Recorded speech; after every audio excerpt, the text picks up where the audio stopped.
2027 സെൻസസിന്റെ ഭാഗമായി 40 ചോദ്യങ്ങൾ വിജ്ഞാപനം ചെയ്തു. ആദ്യമായി ജാതി വിവരങ്ങൾ ചോദ്യാവലിയിൽ ഉൾപ്പെടുത്തി. കോവിഡ് വാക്സിൻ എടുത്ത സ്ഥലം, bank account, voter ID number, passport വിവരങ്ങളും നൽകണം. വിഷ്ണു തലവൂരുണ്ട് ദില്ലിയിൽ നിന്ന് വാർത്തയുടെ വിവരങ്ങൾ നൽകാനായി. വിഷ്ണു, സെൻസസിന്റെ ഭാഗമായുള്ള ചോദ്യങ്ങൾ വിജ്ഞാപനം ചെയ്തിരിക്കുകയാണ്. ആദ്യമായിട്ട് ജാതി വിവരങ്ങൾ ചോദ്യാവലിയിൽ വന്നിരിക്കുന്നു എന്നതാണ് അതിലൊരു പ്രധാനപ്പെട്ട ഭാഗമെന്ന് പറയുന്നത്, അല്ലേ? മനു, തീർച്ചയായിട്ടും ഈ സെപ്റ്റംബർ 1 മുതൽ സെൻസസ് ആരംഭിക്കുന്ന ആ സാഹചര്യത്തിലാണ് ഇപ്പോൾ 40 ചോദ്യങ്ങൾ കേന്ദ്ര സർക്കാർ വിജ്ഞാപനം ചെയ്തിരിക്കുന്നത്. അതിൽ ഏറ്റവും പ്രധാനം എന്ന് പറയുന്നത്, ആദ്യമായിട്ടാണ് ഈ സെൻസസ് നടപടികളിൽ ചോദ്യാവലിയിൽ ജാതി വിവരങ്ങൾ ഉൾപ്പെടുത്തിയിരിക്കുന്നത്. അതായത് 40 ചോദ്യങ്ങളാണ് കേന്ദ്ര സർക്കാർ വിജ്ഞാപനം ചെയ്തിരിക്കുന്നത്.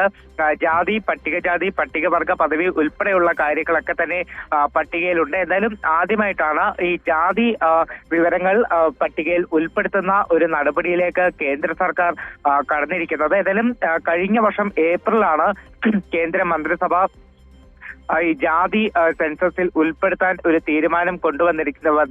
തീരുമാനമെടുത്തത്. അതിന്റെ അടിസ്ഥാനത്തിൽ തന്നെയാണ് ഇപ്പോൾ പുറത്തിറക്കിയിരിക്കുന്ന ചോദ്യാവലിയിലും ജാതി ഉൾപ്പെടുത്തിയിരിക്കുന്നത്. എന്തായാലും ഈ നടപടികൾ സെപ്റ്റംബർ 1 മുതലാണ് ആരംഭിക്കുക. അതായത് സെപ്റ്റംബർ 1 മുതൽ 30 വരെ രാജ്യത്തെ മഞ്ഞുവീഴ്ചയുള്ള പ്രദേശങ്ങളിലായിരിക്കും ഈ ഒരു സെൻസസ് നടപടികൾ നടക്കുക. അതായത് ലഡാക്ക്, ജമ്മു കാശ്മീർ, ഹിമാചൽ പ്രദേശ്, ഉത്തരാഖണ്ഡ് എന്നിവിടങ്ങളിലായിരിക്കും ഈ സെപ്റ്റംബർ ആദ്യ വാരത്തോടുകൂടി അല്ലെങ്കിൽ 1-ാം തീയതി മുതൽ സെൻസസ് നടപടികൾ ആരംഭിക്കുക എന്നതാണ് കേന്ദ്ര സർക്കാർ അറിയിച്ചിരിക്കുന്നത്.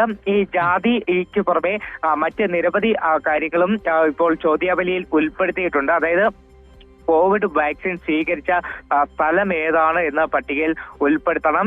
അതിനു പുറമെ മാതാപിതാക്കളുടെ വിവരങ്ങൾ, ശാരീരിക വെല്ലുവിളി, മാതൃഭാഷ, അറിയാവുന്ന മറ്റു ഭാഷകൾ ഏതുവരെ പഠിച്ചു, സാമ്പത്തിക സ്ഥിതി ഉൾപ്പെടെയുള്ള കാര്യങ്ങൾ ചോദ്യത്തിൽ ഉൾപ്പെടുത്തിയിട്ടുണ്ട്. ഇതിനു പുറമെയാണ് ഞാൻ നേരത്തെ പറഞ്ഞതുപോലെ കോവിഡ് വാക്സിൻ സ്വീകരിച്ച സ്ഥലം, എത്ര ബാങ്ക് അക്കൗണ്ടുകളുണ്ട്, Aadhaar number, mobile number, voter ID number, passport number, driving licence ഉണ്ട് എന്നീ കാര്യങ്ങളും ഉൾപ്പെടുത്തിക്കൊണ്ടാണ് 40 ചോദ്യങ്ങൾ ഇപ്പോൾ കേന്ദ്ര സർക്കാർ വിജ്ഞാപനം ചെയ്തിരിക്കുന്നത്. മനു, വിഷ്ണു തലവൂർ ദില്ലിയിൽ നിന്ന് വിവരങ്ങൾ നൽകിയത്.